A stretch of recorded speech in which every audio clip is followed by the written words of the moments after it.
unless you're digging him up from 100 feet under the ground, which, again, I'm not making fun of that, by the way. Just my point is, it's not like you can bring him back from the heavens and say, hey, you got in, or you're eligible for the Hall of Fame.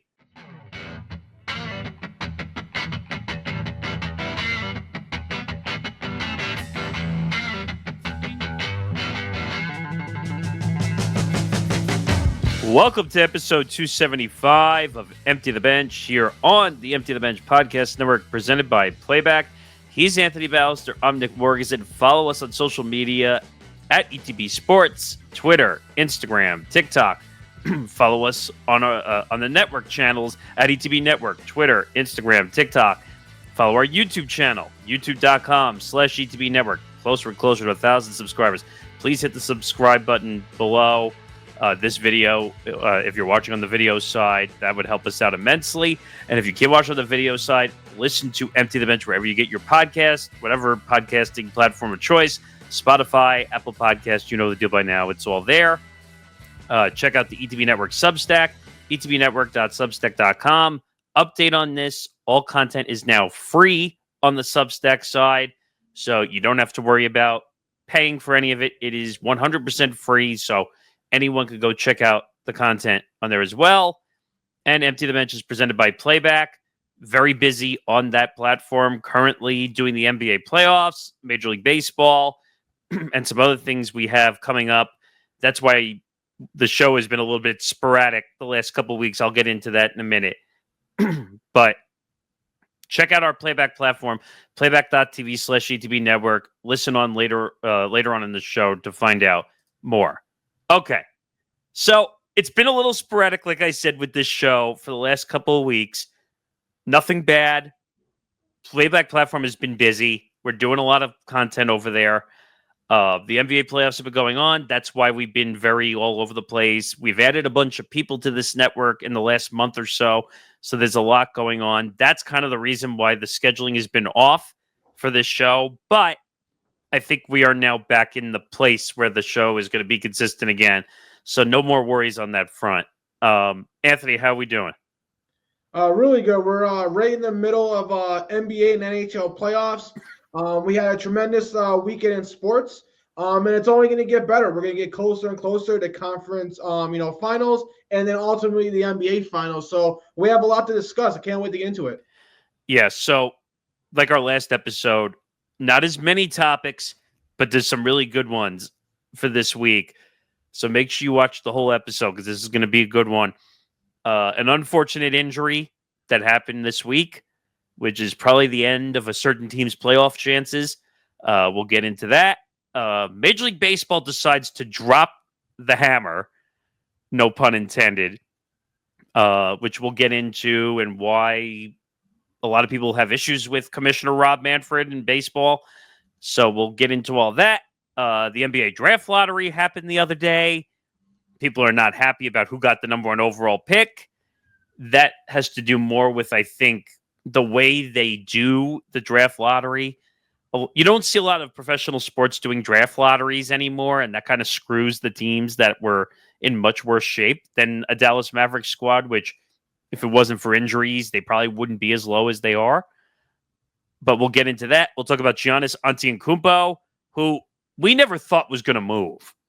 And now that's out in, well, there's been rumors about it. We'll get into that as well.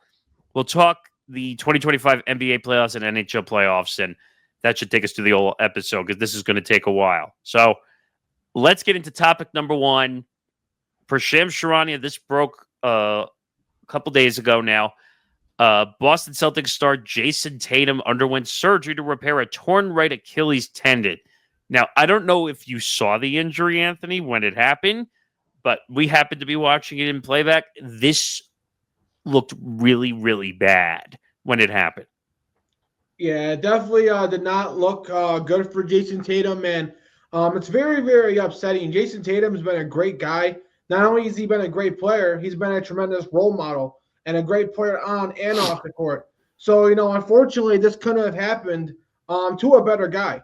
And, he's still young. He probably should make a full recovery. We've seen guys like Kevin Durant be able to come back from similar injuries. So given his age and his commitment, and we know how hard he will work in recovery, I do expect Jayson Tatum to come back. Unfortunately, he probably will miss all of next season since this happened so late in the playoffs. So we won't see Jayson Tatum probably till the 2026-2027 season.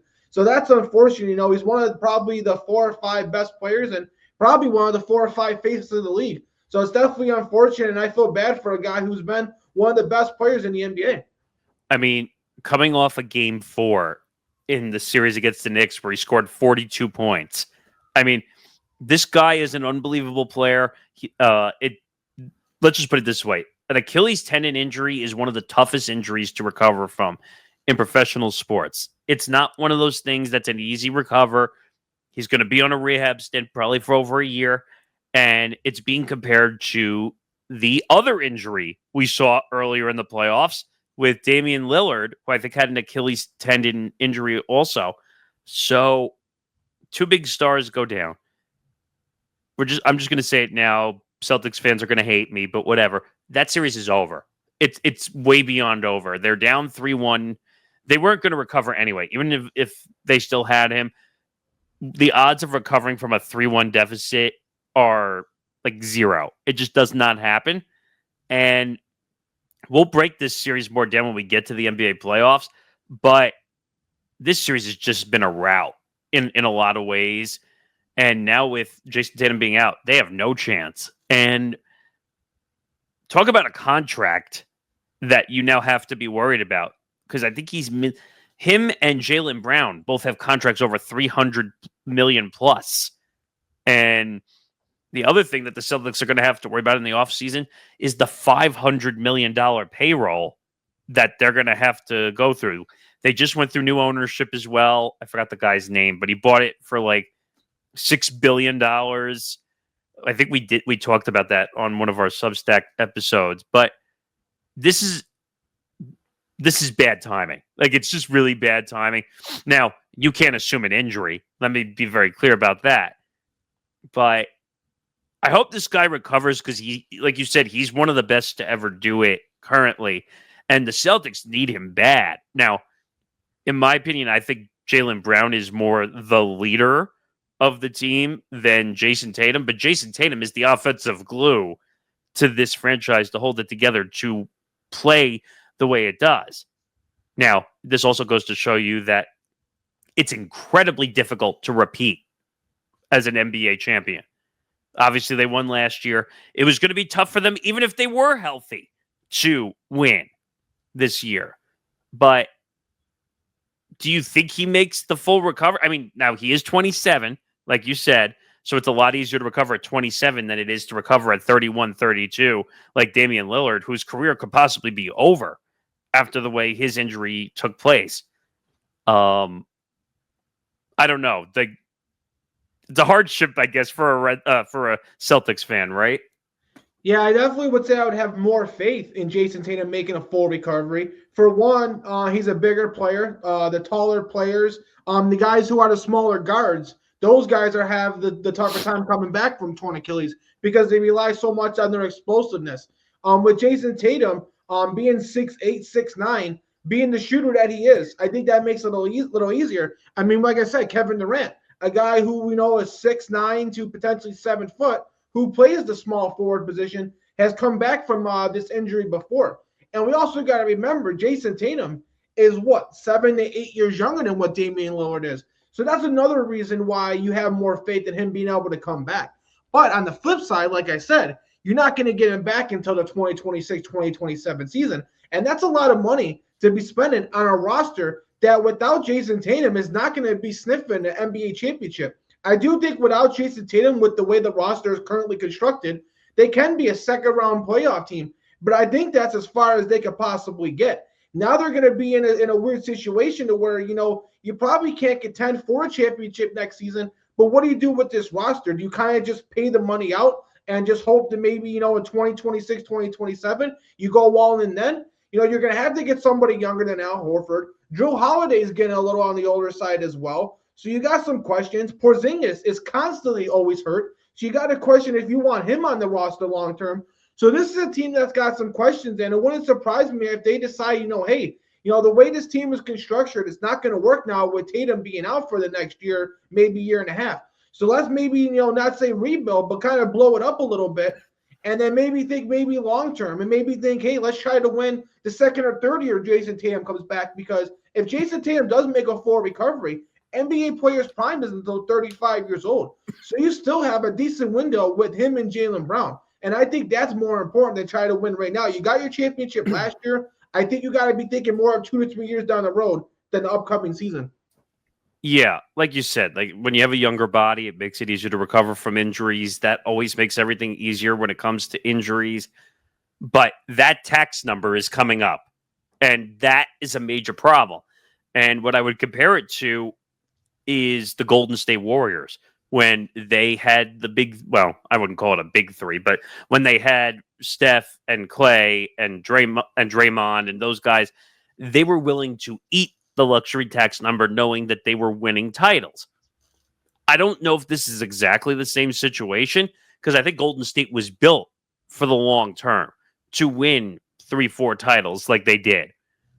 The Celtics, on the other hand, I don't think they're built for a 3-4 title stretch the way this roster is currently constructed. The Porzingis thing is really a confusing thing. And again, we'll get to that later, but his long COVID situation that he's dealing with and not being sick, and being sick and getting his energy zapped, that killed everything. But this guy, everyone is comparing Jayson Tatum to Kobe Bryant.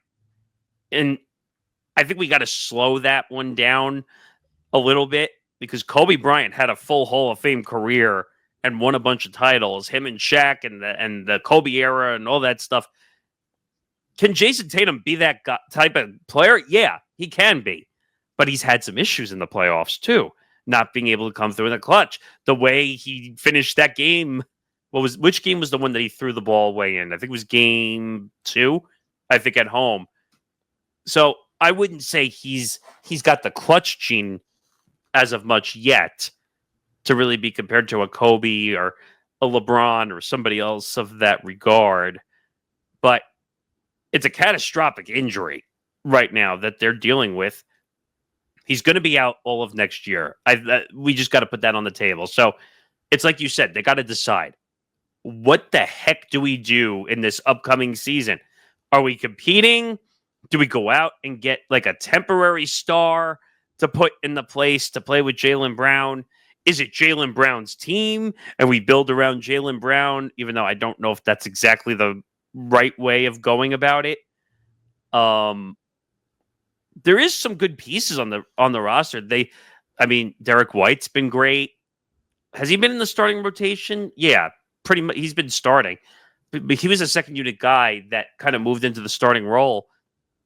I would lean more on him. He's had an incredible playoffs, and he's had an incredible career since he signed that deal. So I think that's a guy you lean on, and Brown, and I like Porzingis, but I agree with you also that that's a risk that I don't know if you're willing to take, considering he can't stay on the court and stay healthy. And ironically, this goes all the way back to New York, where he just could not stay on the court because he was always hurt. So, tough injury. It's going to be at least a full year and a long rehab recovery. And just unfortunate timing. I wouldn't even say bad timing. It's probably just unfortunate timing. It was literally him trying to change directions, quite literally. He did not get hit. He did not get landed on. It was bad luck. And that's kind of just how the injury bug goes. And when you're making $300+ million, the team is going to sit you down until you're 100% healthy again, because they're not going to risk all that money for the career to be over. So that's the unfortunate part of that news. But he'll recover. He'll come back 26, 27. And I'm sure he'll be better than he was before. All right. We're going to take a little hairpin turn into another story that just broke fairly recently. MLB Commissioner Rob Manfred removed Pete Rose, Shoeless Joe Jackson, amongst 14 other players from Major League Baseball's permanently ineligible list, making them eligible for the Baseball Hall of Fame. Why are we doing this story? it's mostly because of Pete Rose. And we talked about this, I think, over a month ago when he passed away and never was able to be eligible for the Hall of Fame because he was on the permanent ban list due to the gambling scandal that he was part of. Well, Rob Manfred comes out today and says, hey, well, they passed away. The ban ends when you pass away. Now, that sounds kind of silly a little bit to me, that someone passing away determines when a ban ends. I'll ask you the question. If you get banned from something, when do you think a ban ends? This is a totally opinion question more than a factual question, but do you think it ends when he passes away? I don't think so. No, because I feel like if it was that outrageous that it couldn't be lifted while that person was still on this earth, then why should it be lifted after he leaves and perishes? I don't think it makes no sense. If you're going to lift a ban, then there should be substantial reason why you should be lifting it, and it should be able to occur while that person is still with us and among us. And I feel like this is just kind of too little, too late. And I feel like should have happened a long time ago. And I feel like it's just a bad look. This is just a terrible way and a terrible reason of why now someone should be now eligible and have a ban lifted. I don't like to look for the MLB on this. And like you said, his reputation's already been tarnished. Are writers really going to vote for him now that he's eligible for the Hall of Fame? They might. Maybe just out of spite to Major League Baseball, they might put him in the Hall of Fame because the writers are going to feel bad for the way Manfred treated this whole situation. But let's not forget the fact that Pete Rose did this to himself when he got caught with the gambling scandal stuff. So I want to make sure that people understand that even though Major League Baseball reputationally is wrong for the way that they handled this whole thing, Pete Rose still broke a rule way back when. Now, when Major League Baseball decided to get in bed with the gambling companies, that's when Pete Rose should have been removed from the banned list because they're in bed with the gambling companies. I think I've said this to you before on an episode, but how can he not be in the Hall if you're going to get in bed with the gambling companies? Like, that just doesn't add up in my head. And now, I think what makes this story worse, it's not just Pete Rose. It's Shoeless Joe Jackson. It's 14 other players. It's 7 or 8 other players that were on the 1919 Chicago White Sox gambling scandal. That was a huge thing, like way back when in MLB history. But can someone make sense of this? Because I can't make sense of this right now. Can you make any sense of this at all? No, I'm definitely stunned. I know we thought, this was a potential of this happening after Pete Rose passed, and then the fact that this actually came to fruition, it's definitely a head scratcher, and it definitely, is another question. Maybe this is why a lot of people think the commissioner of the MLB is one of the weaker commissioners among the 4 major sports. He's definitely done a lot of things that are head scratchers, are definitely questionable. And in general, I feel like Pete Rose should have been in the Hall of Fame. I mean, I feel like the gambling scandal shouldn't have been enough to keep him out of the Hall of Fame for his entire life. We know as a player and what he did on the baseball field warrants him being in that more so than maybe some people who are already in the Hall of Fame. So I think this is a bad look for the MLB, and I can't make sense of it. Yeah, so a quote came out from... So Manfred wrote in a letter to attorney Jeff M. Lenkoff, who petitioned for Rose's removal from the list on January 8th.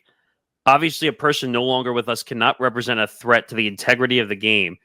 Moreover, it is hard to conceive of a penalty that has more deterrent effect than one that lasts a lifetime with no reprieve. Okay, here's the problem with that statement. It's what you said before. How does it change when you go from life to death? It doesn't change. The name is still Pete Rose. The body of work is still Pete Rose.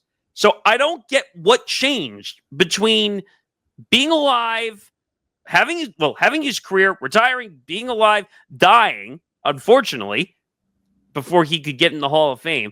All-time hit leader, let's try that again. All-time hit leader in Major League Baseball with 4,256 career hits, which is never going to be touched in the history of this game whatsoever, and doesn't get into the Hall of Fame.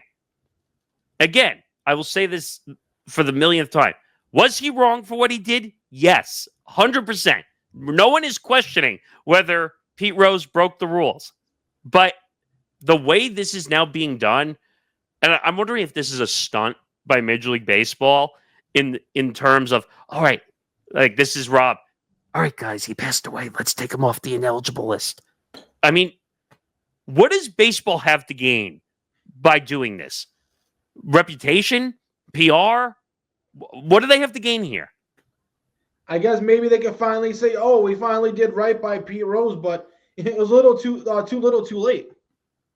I mean, you did right, but he's not here to see it. I mean, unless you're digging him up from 100 feet under the ground, which, again, I'm not making fun of that, by the way. Just my point is, it's not like you can bring him back from the heavens and say, hey, you got in, or you're eligible for the Hall of Fame.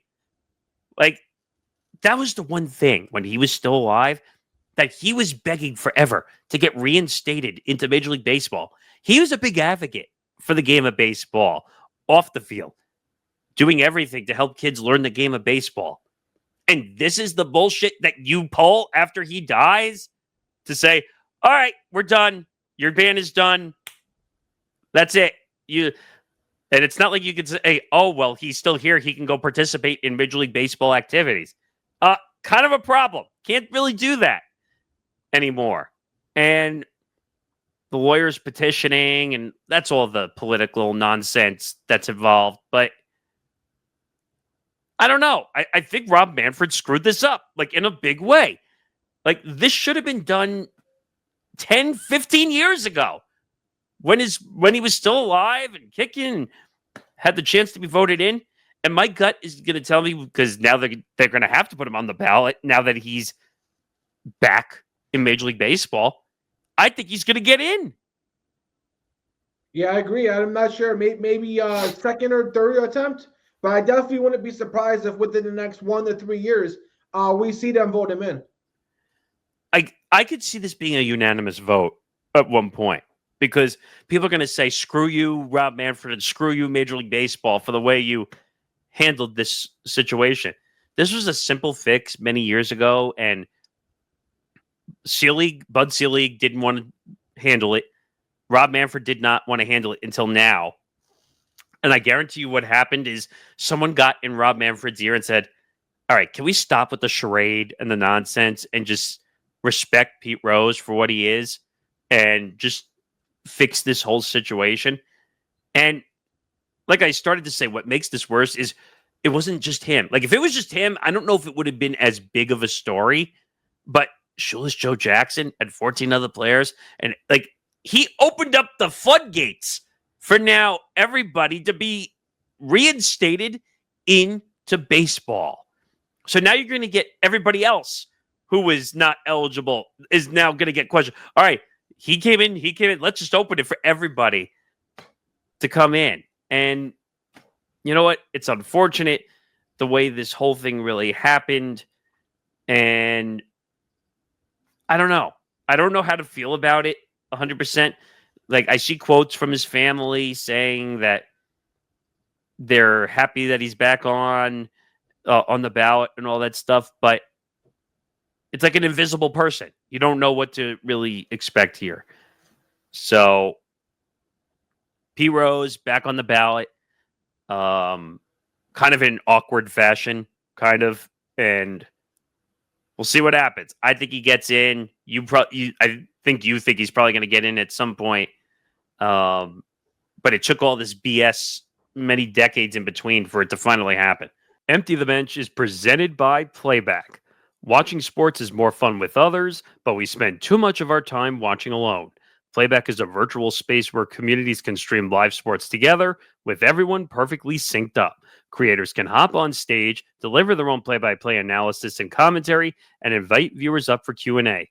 Playback makes watching sports fully interactive and a social experience. From playing fantasy sports, repping your favorite players and teams, and watching with the commentators and communities you care about. Win or lose, sports are best enjoyed together. Join our community by going to playback.tv/ETB network to find out more, including our live stream schedule. And now back to the show. Back into the NBA. We got to talk about this awkward story. So the NBA draft lottery happened on Monday. This is where they do the lottery ball thing, and they determine, all right, who's the first through, 15 picks, I think they do for the draft lottery. So they do the thing, and they bring the envelopes out and all that nonsense. And we get down to the final picks, and the state of Texas owns the first 2 picks. So San Antonio got the second overall, and then the Dallas Mavericks, of all teams, get the first overall pick. Now, why is this ironic? What is the thing, Anthony, that Dallas went through all season, including a certain somebody causing a ruckus? Nico Harrison. So Nico Harrison causes a huge ruckus, makes a trade that sends Luka Doncic to the Lakers. Basically, the fire Nico Harrison chants start.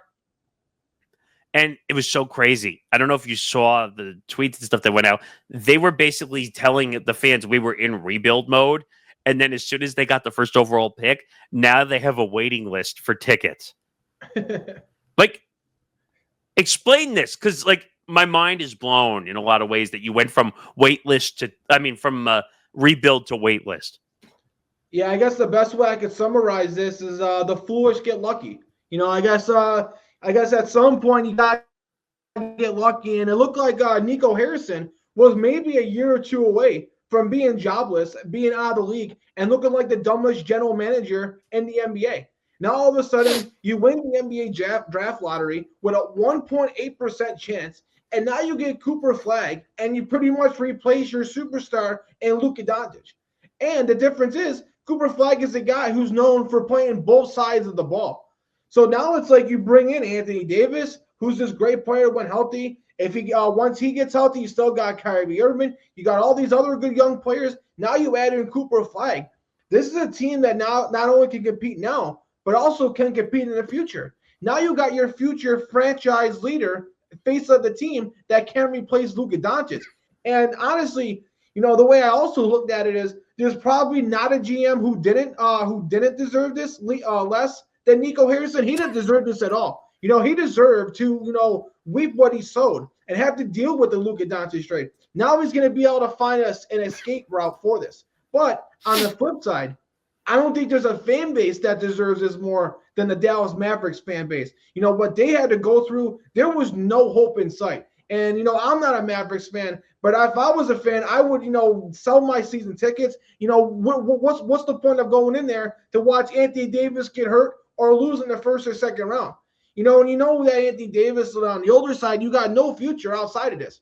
Now you get Cooper Flag, and you got potentially maybe the second best young player outside of Victor Wembanyama. I think this is tremendous for the Dallas Mavericks fan base, but I definitely don't think Nico Harrison deserved it. I mean, there's a ton of questions I could ask here, but the way this scenario played out, like you said, the 1.8% chance of getting the first overall pick, which is insane, by the way, that someone with under 2% could get the first overall pick. But I think we need to question the process of the NBA draft and the NBA draft being a lottery system, which really does not exist in most sports anymore. And I don't like the draft lottery system. I think that the Utah Jazz and the Washington Wizards got effed over because of the draft lottery status. Those two were the worst teams in the NBA this past season. And they're not even in the top 4 picks of the NBA draft in the lottery. Are you kidding me? How does this happen? How? Yeah, I don't understand it. And how are teams supposed to get better? I know they want parity, but you also don't want teams to tank. But at the end of the day, teams are just bad, and they need help for a reason. And when you have teams who are consistently the worst team in the league, and they're not even getting a top 3 pick, this has been a trend, Nick, for the last couple lotteries. I mean, look at the Detroit Pistons. Besides the Kate Cunningham draft, they got screwed over a lot where they're the worst team in the league, and you end up with the 5th pick in the draft. I understand if you want, teams not to tank. I think what they should have is you shouldn't have the worst team in the league drop all the way to 5, and you shouldn't have a team that was just in the play-in tournament have any sort of chance of getting a generational prospect like Cooper Flag. So what I think they need to do is make it to where the top team doesn't drop that far. The top team should only drop to maybe the second pick or the third pick, and the lottery should only be amongst maybe the top 8, the 10 worst teams, not the teams who are just missing the playoffs. I mean, just look at the second overall pick. The Spurs were 40 and 42. I mean, weren't they like that close to making the play-in tournament? If it wasn't like if they had Wemby, they probably make the play-in tournament. Probably. So this draft system is messed up. The Wizards really needed that pick. The Jazz really needed that pick. Now, don't get me wrong. I think the Jazz have stockpiled picks, and I think the Wizards have stockpiled picks. But the Wizards were a joke and have been a joke for years. So have the Jazz. And you're telling me that these teams didn't even, I think one was 5 and one was 6, I think. But what was it? They were comparing it to the Pelicans when the Pelicans got Zion. I think they were 3% chance to get the first overall pick when the Knicks were a crappy team and really needed that first overall pick. Now, if I'm a Knicks fan right now, I'm thanking my lucky stars that didn't happen because Zion's been an abomination in the league with all his off the court issues and everything that has happened. But I think we need to go to an NFL draft style system for the NBA. Hey, you're the worst record in the NFL. You get the first overall pick. That's how this needs to go because the Wizards shouldn't even be suffering. The Jazz should not be suffering. This is the opposite of parity that's going on using a draft lottery system.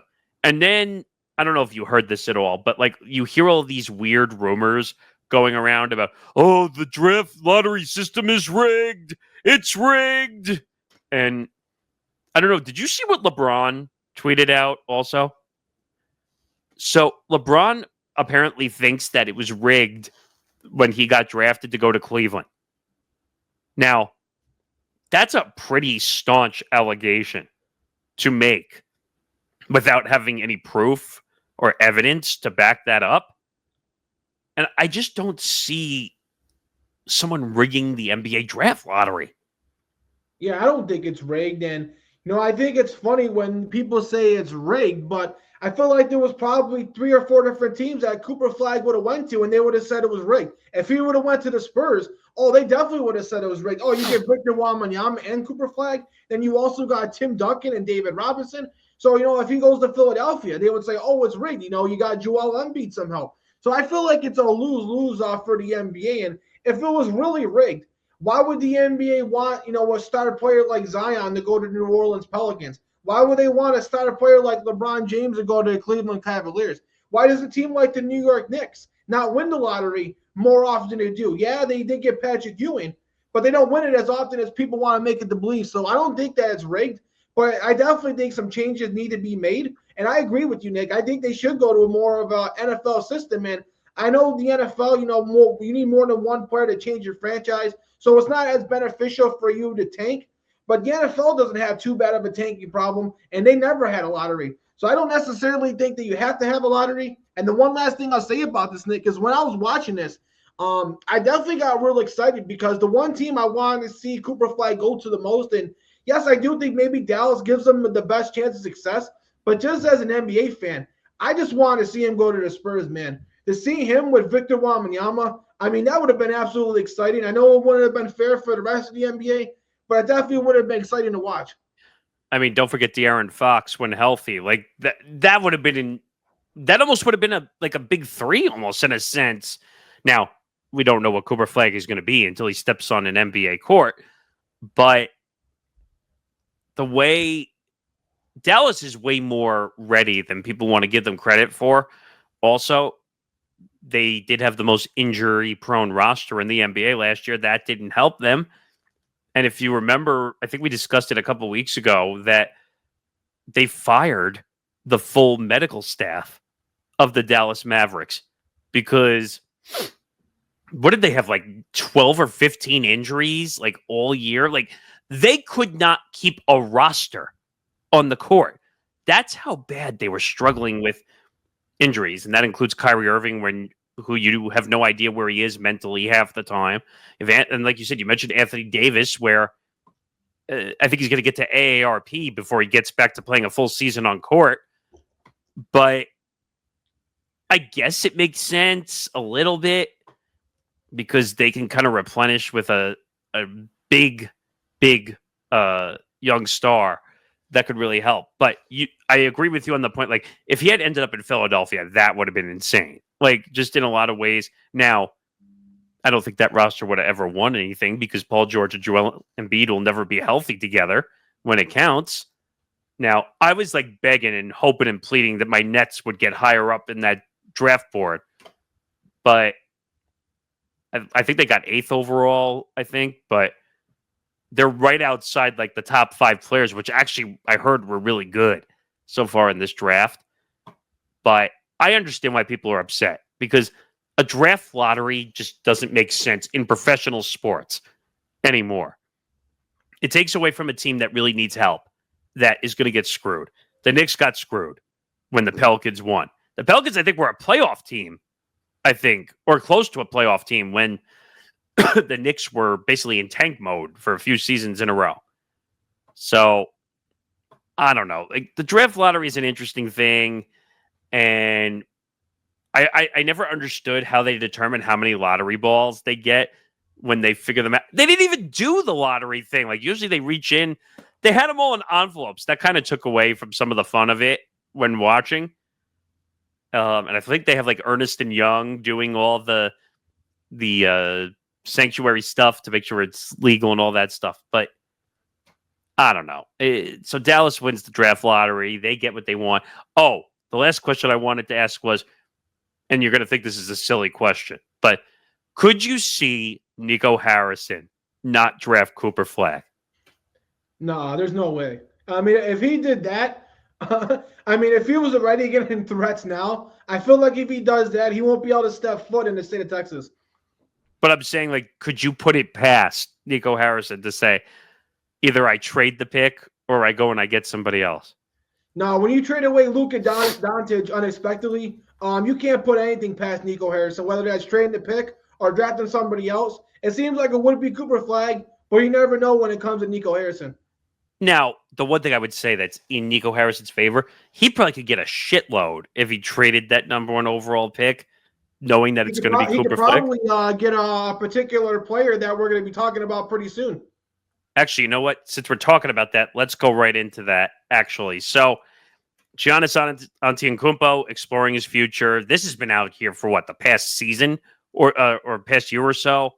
But that point you just made, I think, is interesting. That Dallas Mavericks essentially are holding a $100 million lottery ticket with that first overall pick. Not saying they're going to do it, but they could probably call any team and say, hey, I have Cooper Flagg dangling right here. Will you trade me a star to get where I need to get? But I don't know if Dallas is really in that scenario. I don't think they're a star away from really competing for an NBA title. They're not. So then these rumors come out, and the ones that I've heard, Miami was the one I heard right off the top of the bat, because I feel like everyone's rumored to go to Miami, at least one way, shape, or form.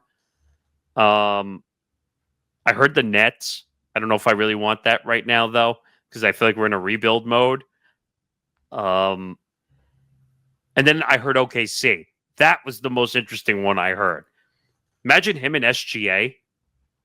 That would be insane. That would be a tremendous combo, and especially the way OKC likes to play both sides of the ball. But when you look at Giannis, I mean, he delivered the team a championship, and I think they're kind of at a standstill where they're probably going to consistently keep getting to the first or second round. Giannis is going to carry the team, drop 30, 10, and 5, do whatever he's got to do, but ultimately he's just not going to have enough players around him, and he's been dying to get that star player around him, and they thought they had it, and then Damian Lillard got hurt. And, there's not a lot of confidence that Damian Lillard's going to come back and be that all-star that he wants to be. So I think Giannis wants to get with either a younger or a healthier player or a better supporting cast. And now Milwaukee, though, they're in a weird situation where because of these trades, they don't own their own draft picks. So they're not going to necessarily trade Giannis and say, oh, we're just going to tank. They don't have that luxury. So when they trade Giannis, they're going to need to get kind of all-star level players back for him. So when we discuss trades, a team's going to have to be willing to trade players that can help this team now. So when you look at teams and players that can help them, look at OKC, like you said. OKC could take an all-star guy like Jalen Williams, maybe also like a guy like Isaiah Harvenstein, and also all those draft picks they got. They got Nikola Topic, their top pick from last year. They can package that up. That's a lot to give up for Giannis. And I think that makes a lot of sense both ways. You allow Milwaukee to get an all-star young player in Jalen Williams. They get some assets. And also now you look at OKC. They're already the best defensive team. And you look at Giannis and Shai Gilgeous-Alexander, maybe potentially the best two-way players, two guys that can score 30 points a night while also defending on the other side. And then when you look at some other teams that you can mention, the Houston Rockets. The Houston Rockets are a team with all these great young players, but they look like that they're a star away. Now, I know people have talked about potentially Kevin Durant, but Giannis being a little bit younger, being a little bit better of a culture guy, he makes a lot of sense. And, they could potentially give up a package like a Jalen Green, Jabari Smith, Reed Shepherd, and draft picks. So you get a potential maybe all-star and a future guy in Jalen Green. I don't think that's going to get it done, though. Players. But there's also some interesting teams, too, like the Spurs. The Spurs now who have the second pick in the draft. A lot of people are high on potentially maybe Dylan Harper, who's a Cade Cunningham type player. They could package him up with like a Devin Vassell, Keldon Johnson, and also some other draft picks as well. The interesting thing about the Spurs would be, can you function with a Wemby and a Giannis, two big men like that? Because I think Wemby is more of a definitive center, even though he's a power forward. And you could put Giannis as a forward, like a legitimate forward, because he runs the court more than Wemby does. I think he's more athletic in that regard. But I feel like there would be too much big man on that court with those two guys being on the same court together starting. You also got to remember, too, you would have Stephon Castle and De'Aaron Fox to go with those two guys as well. It's an incredible roster, no doubt, in my mind. But I just think having Giannis and Wemby is just too much big man. They're going to have to share the ball. Like, there's not enough ball to go around for those two. The Rockets are interesting, but I don't think they will take a trade package without Şengün. Because everybody wants him. Everybody's asked for him. And I feel like that's the one guy Houston probably doesn't want to get rid of. No, I agree. 100%. I would not trade him away. He's looked so good. Like, even through the playoffs this year, looked really good. But I don't think that deal happens without them parting with Şengün. I just don't. So I think that takes the Rockets off the table. I mean, are they really going to go after KD? Is that really worth messing up the culture in Houston the way it's going right now? And you can almost say the same thing for KD for OKC again. But if I'm OKC, I stay far, far away from that ever happening again. And then I've heard some silly teams like the Lakers, which the Lakers don't have a draft pick until like 2032 or something. Like, it's some insane number. I saw someone even said that my Cleveland Cavaliers. Now, we'll talk more about them when we get to the NBA playoff topic, but they were saying, what if the Cleveland Cavaliers took Darius Garland, Jared Allen, some prospects and draft picks, you're trading two of all-stars, and you get Giannis. Now you have Giannis, Mitchell, and Mobley. You have your guard in Mitchell. You got Giannis, and Mobley is your defensive ace. And that makes a lot of sense because people wonder about the combination of Garland and Mitchell. You split that up, and you really don't necessarily need to have Allen and Mobley. So I think that would kind of make sense. But I think Giannis and the Bucks would probably prefer getting them into the West. Yeah, yes and no. I think it all depends on the trade packages that they get. But again, I don't know if Cleveland's really a fit because Donovan is the star there. I feel like Giannis would be a great fit to have a big man down low, a legitimate big man, because Cleveland doesn't have a legitimate big man. It's like a bunch of bigger guys that happen to be in the starting lineup. Like, Jared Allen is a big guy, but he doesn't play as a center. He's almost like the dumb term they call power center. where it's not a power forward, it's not a legitimate center, it's kind of in between. He could throw hook shots up, he can rebound to the best of the ability, but he doesn't have the offensive game 100% to be a legitimate center. And I wouldn't say Giannis is that either. Giannis is more of a forward than a center, but plays down low and can do certain qualities that a center could have. So that's kind of the give and take. And do you want to give up all that capital in that regard? Do you want to give up Jared Allen? Do you really want to quit on Darius Garland, who actually looked pretty halfway decent once he came off the injury? Just the Pacers are a better team. But I don't think Cleveland's ready to give up on that core. It's too early. They just drafted some of those guys, a couple years ago? Mobley was a couple years ago. Darius was a couple years ago. I think they got to run it back.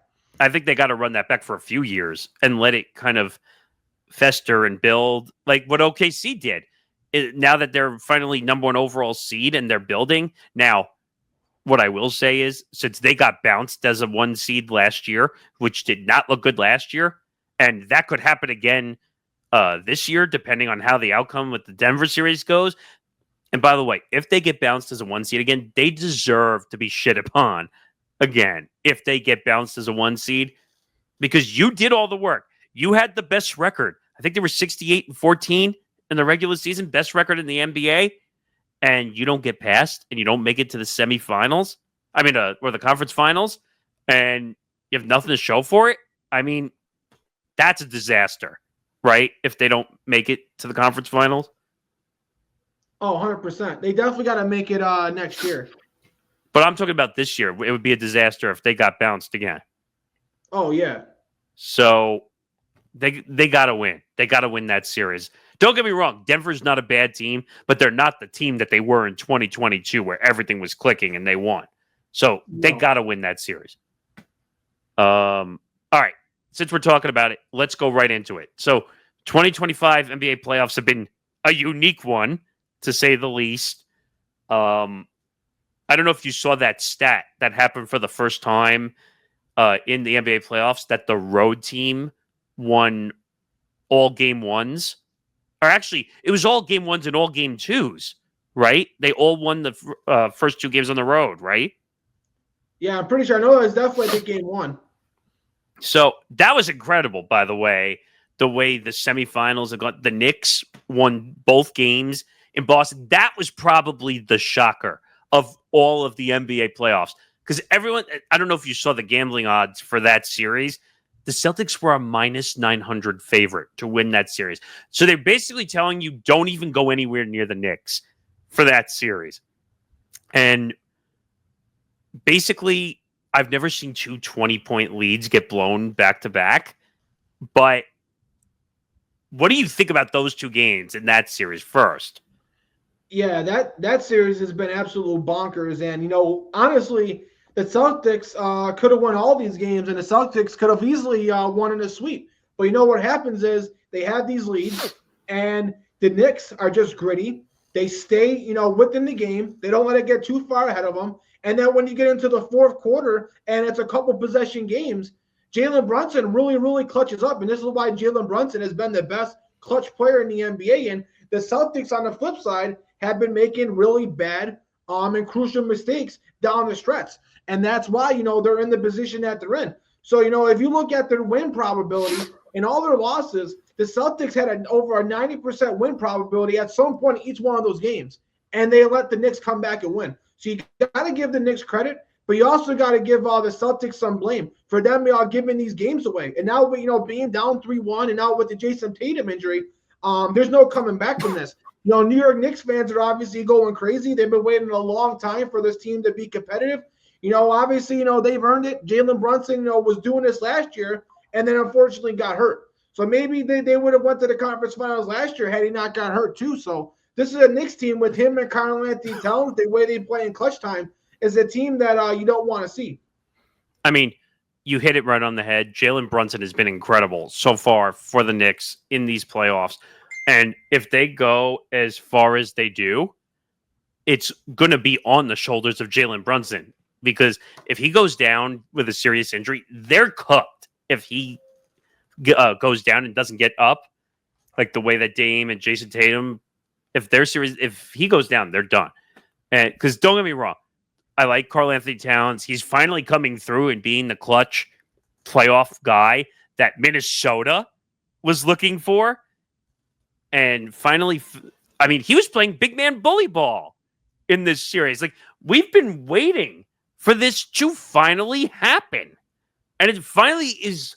I feel happy for Knicks fans, and that's kind of odd saying as a Nets fan sitting here, but they deserve to make a run.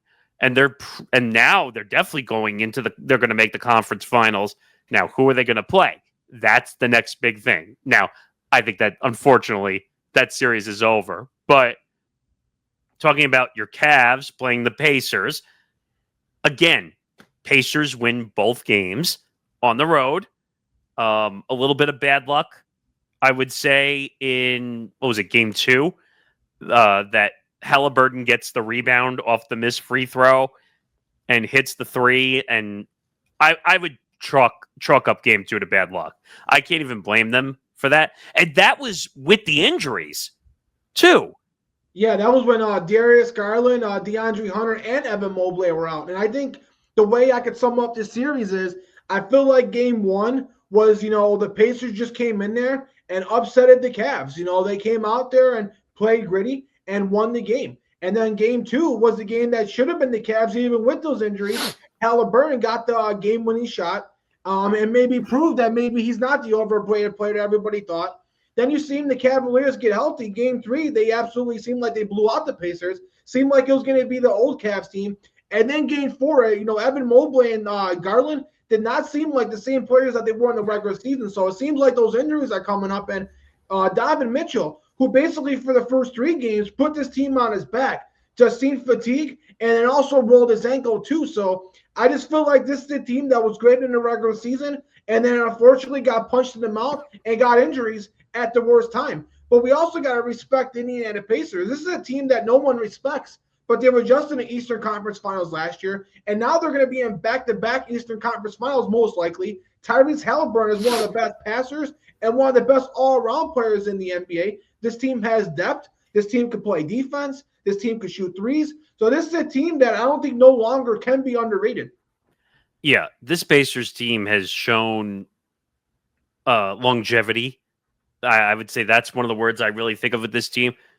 I mean, going 7 games against the Knicks last year, that was an incredible series, by the way, that went back and forth, a few overtime games in it. But here's the crazy thing.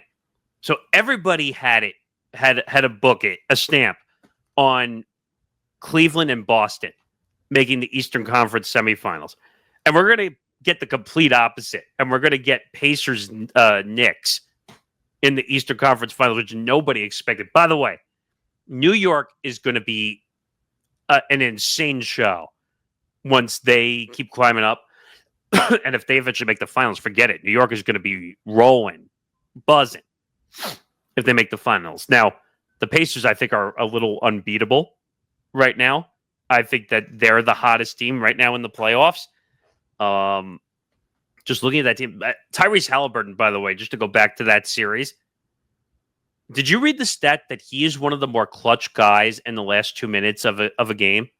Did you see that stat? Yeah, he's unbelievable. And it's crazy that he was voted the most overrated player. And then before he hit that game-winning shot, the fans were sitting there screaming, overrated, overrated. So that's why he said overrate that.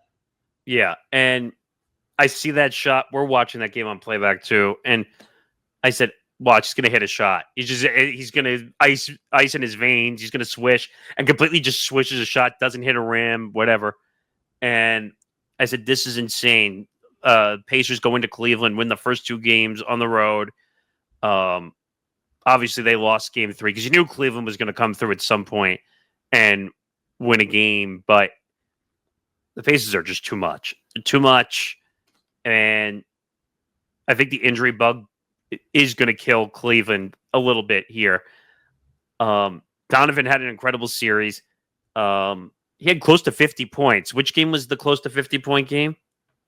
I think it was game 2 when we had all the injuries and he put the team on his back. And it's unfortunate because this series is really not his fault, but he's still going to have that stigma of the fact that you play for Utah and you play for Cleveland, and both teams he's never got past the second round. Yeah, I think that's more ownership and the team, not him, because he's a really good player and he can perform when he's healthy.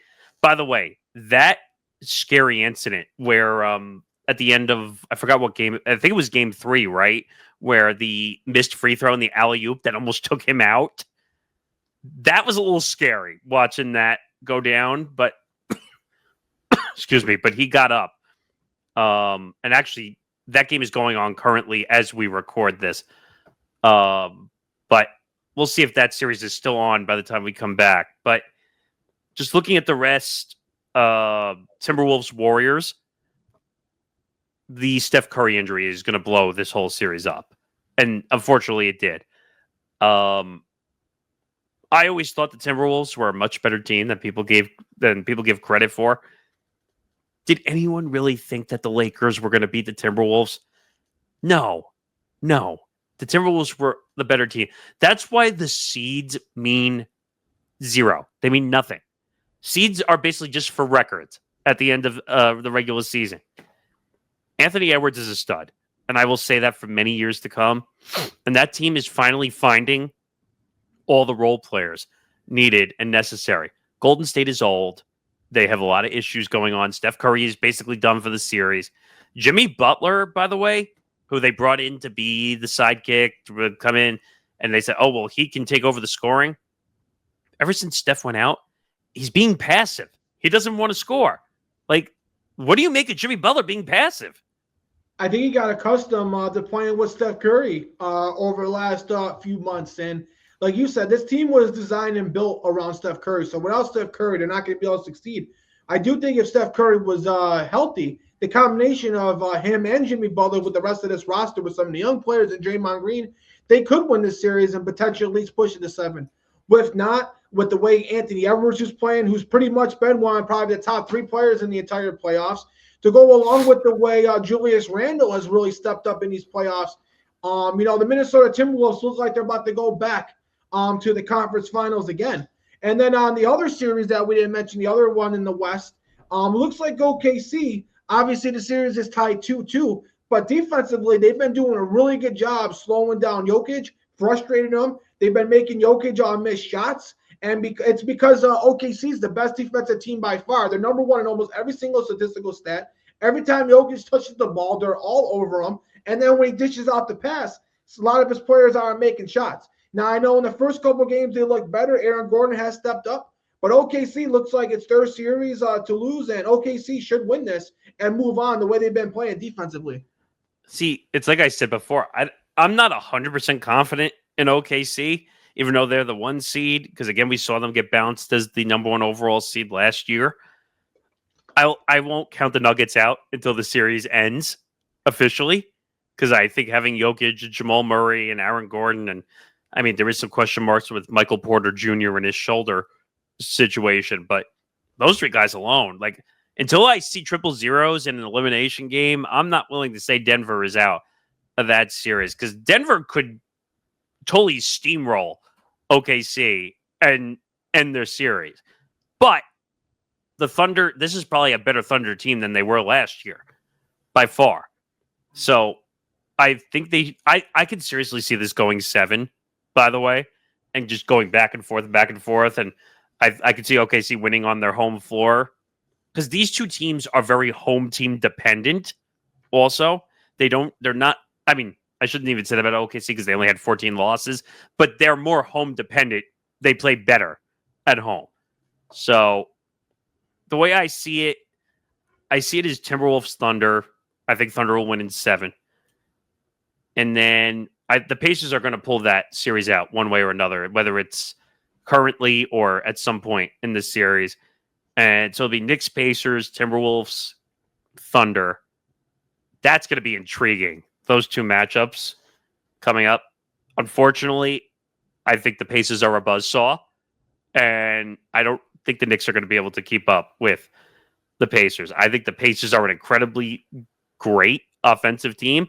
They're even a better defensive team when they're playing together as a unit. The Knicks, I think are going to run out of gas at some point. And Jalen Brunson can only carry a team on his shoulders for so long. It's one guy. And Cat's going to have to come and play like 1,000% effort for them to win that series. Pacers have too many three-point shooters, too much range. But I can see that going 6 games or 7 games. I can see that being a competitive series. Same thing with Timberwolves Thunder. I can see that being a competitive series. So we'll have to wait and see. But this is the first time in a long time that the NBA playoffs have been a little bit mysterious as opposed to knowing the definite result. So let's quickly, I'll let you do this because you know this better than me. Quickly give a synopsis on the NHL playoffs. Yeah, the NHL playoffs has been very, very exciting. We've been getting so many overtime games. These games have been so close and have been coming down to these one-score games that basically one play in overtime has been the difference. Obviously you got the Dallas Stars up 2-1 on the Winnipeg Jets. Mikko Rantanen has been on a tear. Twice now, he's had a game where he scored 3 goals in one period. So the guy leads the NHL playoffs in goals. He leads the NHL playoffs in points. And after being traded from Colorado, he knocked out Colorado in the last round. And now he looks like he might get Dallas back to the Western Conference Finals. We got Florida, who was down 0-2, 2 games down to the Toronto Maple Leafs, who now have stormed back. They've been able to shut down and limit Toronto Maple Leafs scoring. They are the defending champs, so we shall see that series now 2-2. We also got the Carolina Hurricanes, who have been able to limit and kind of basically take out Alex Ovechkin and the Washington Capitals. They're up 3-1, so they're on the brink of elimination. And then the Vegas Golden Knights don't have an answer for Edmonton. Edmonton right now is up 3-1, and they don't have an answer for Draisaitl and McDavid, who are probably the best offensive combo in the National Hockey League. So we got 2 series now that are 3-1. We got one that's 2-1 and one that's 2-2. So we got 2 series that look like it's going to be close, potential game 7s. We got another 2 that potentially may be decided in 5 or 6, but it should set up for a very, very great Eastern and Western Conference Finals. And it's weird, too, that you have a good NHL playoffs and a good NBA playoffs at the same time. You don't see that very often either. So that makes it entertaining. The only thing that's going to be annoying as we get closer to the end of each one is the rotational basis on the schedule. So you're going to get NBA one day, the NHL one day, and it causes everything to be slower and more annoying. But I think it's going to be great. The playoff atmosphere has been amazing so far on both sports. And we'll just have to wait and see how that really goes. So that'll do it for this episode of Empty the Bench, episode 275. Make sure you follow us on social media at ETB Sports, Twitter, Instagram, and TikTok. Follow the ETB Network on social media at ETB Network, Twitter, Instagram, TikTok. Follow our YouTube channel, youtube.com/ETB Network. Help by pressing the subscribe button. It helps the algorithm. It helps everything we're doing. So please hit the subscribe button below on this video if you're watching on the video side. On the audio side, listen wherever you get your podcasts as well. Subscribe to those platforms. We drop all the episodes, on there. Also, check out our Substack, which is 100% free. No more paying for it. We decided to go the free route so you can catch all our exclusive content on there as well. And Empty the Bench is presented by Playback. Check them out as well. Playback.tv/ETB Network. NBA playoffs, Major League Baseball, and more coming your way. All right. Any last words before we go? Go Cavs, even though I feel like our season's coming to an end. Hey, I know that feeling. I've already had my seasons end before the playoffs.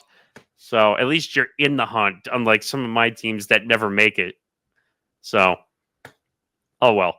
That'll do it for episode 275. He's Anthony Balester. I'm Nick Morgasen. We're back for consecutive episodes for the first time in a while. We will see you next week for episode 276. Have a good one, everybody.